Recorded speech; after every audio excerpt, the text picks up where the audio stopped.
Hi everyone, Ryan here from Fight Game Analysis, and today we're going to be talking about the upcoming fight between Canelo and Dmitry Bivol.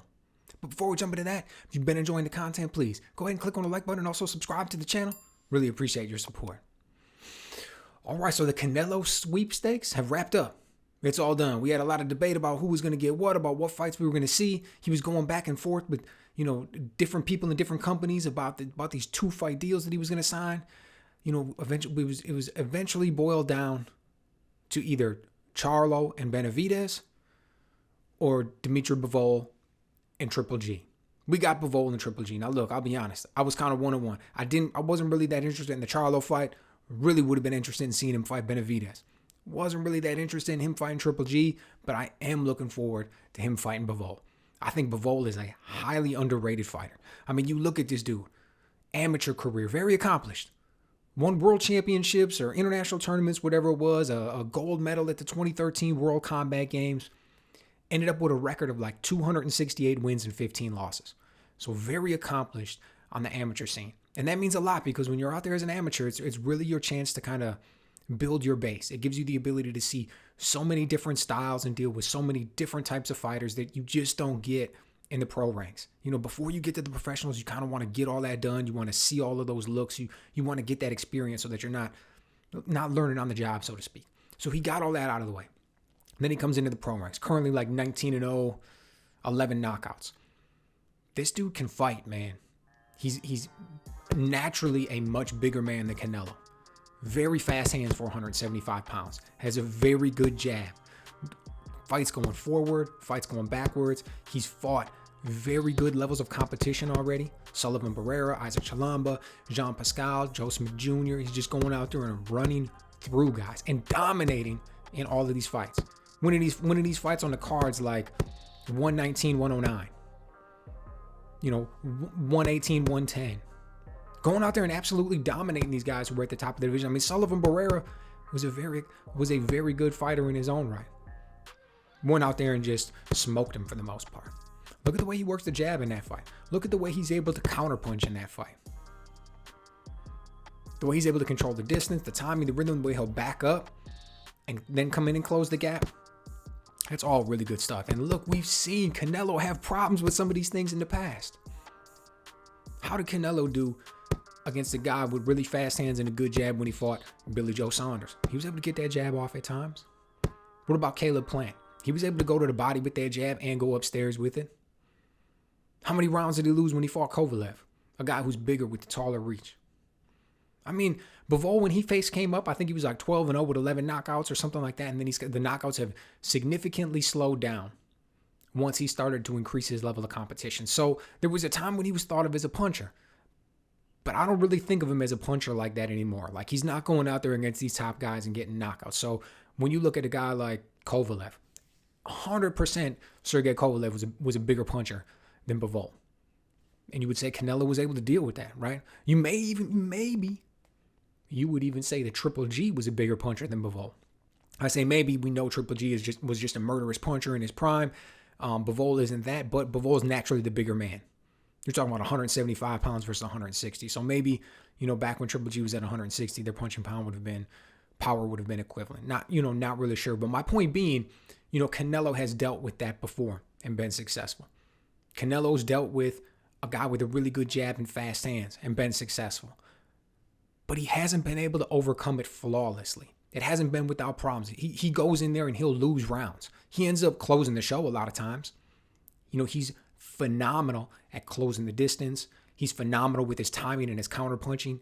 He's got great punching power himself. So when he goes in there and digs one of those nasty left hooks to the body, like, it starts to shut dudes down, right? And that's one of the things that Bivol's going to have some issues with, because Bivol doesn't have one punch power. When you have that one punch power, it makes guys, it keeps them at a certain level of honesty.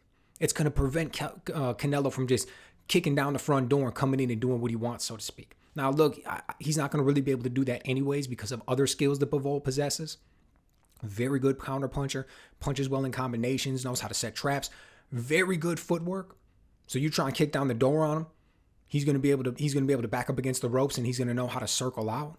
So there's other things that will keep Canelo honest, so to speak, or keep him from getting reckless at times and just come forward and apply pressure.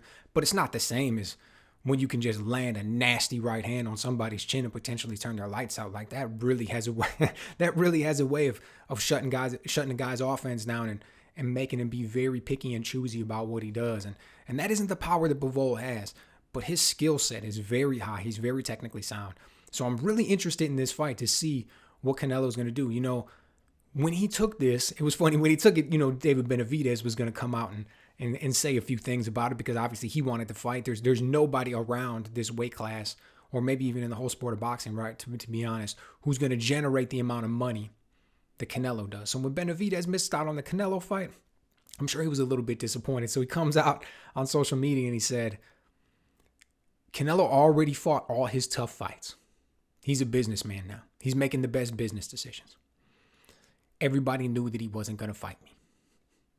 I don't know. On the one hand, I get what he's saying, right? Canelo definitely is the A side in everything that he goes into, kind of like Floyd Mayweather was towards the end of his career. He's able to dictate all the terms. He's able to generate all the big bucks. So on the one hand, you would look and think, why is he going to take these dangerous fights? Maybe he has fought all his most dangerous fights, but I don't know, man. I'm not really sold on it. I think Canelo has a very big eyes on his legacy, very big focus on how he'll be remembered once he's out of the sport. And you look at all the guys that he's coming up and fighting, you look at the way that he's moving up in weight classes to 170 pounds. I bet you think about it, when he first turned pro, did anybody ever think that we were going to see this man at 175 pounds?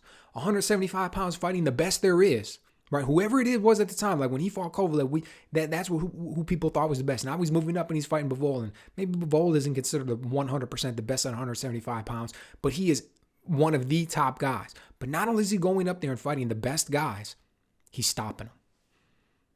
160, 168, 175, going up there and putting in great work. When people say he's trying to avoid guys, like, oh, you're avoiding Alvarez Larner because he's got this style that makes it very difficult and it's going to look ugly and you're going to lose.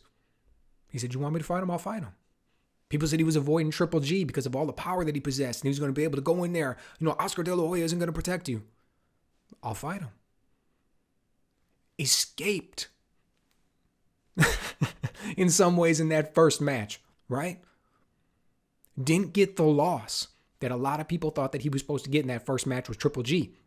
Thought, hey, this is a perfect way for Canelo to kind of get out of this. He doesn't have to fight him anymore. He gets out of there. He took some big punches in that fight, and that's it. He didn't get the win, but he also didn't get the loss. Canelo came back and took the rematch. Dude, no way did he need to take that rematch with somebody who can punch like Triple G. He did it anyways. To me, that shows a clear indication that he's focused on legacy, right? That's one of them. I'm not saying that he isn't focused on money and other things as well. 100% he is. He makes business decisions, but it's not solely based on that. Legacy does appear to be one of the things that guides his decision. So this fight with Bivol, and I think this one is going towards that. Bivol was not the biggest draw out there. Bivol was not the biggest amount of money out there. He could have fought guys and got more money as far as this individual fight was concerned.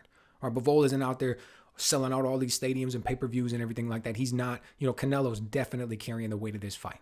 This is one of those fights that's going to go down, and when you look back at it, it's going to, if he gets the win in this, it's going to be looked at as a very good win from a boxing perspective, not necessarily from a money perspective. But that's one of the reasons why it fascinates me. I think both of these guys bring a lot to the table. Bivol is definitely underrated, so I'm really looking forward to seeing how this one plays out. As the fight gets a little bit closer, I'll start breaking down the film and actually looking at the tendencies of both men and seeing kind of how they're going to match up and where it's going to go. But let me know what you guys think. Are you as excited about this one as me? Let me know.